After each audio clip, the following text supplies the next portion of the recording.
The subject of my image is the Woolworth sit-ins.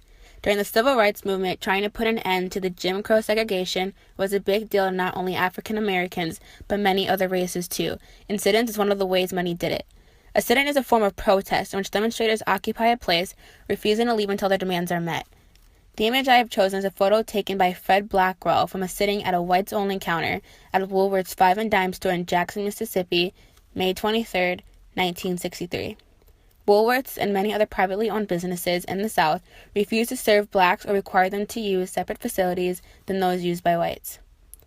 Many of both African Americans and whites created sit-ins and or lunch counter protests along with marches and other organizations to try and end segregation. This photo consists of 3 students from Tougaloo College, John Salter, Joan Trumpauer, and Ann Moody.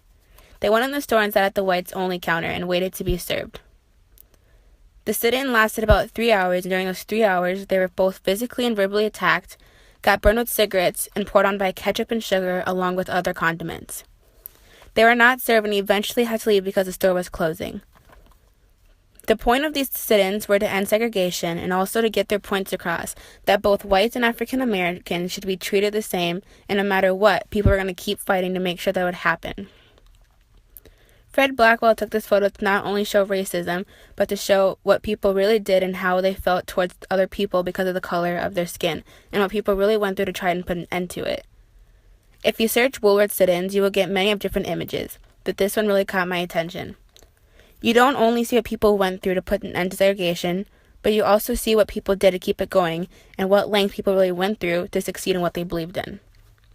The historical connection that I have with this image is that not only can I go into an eating establishment and sit and eat where I please, but I can also attend a school that is diverse as well, which is because of many historical events like this.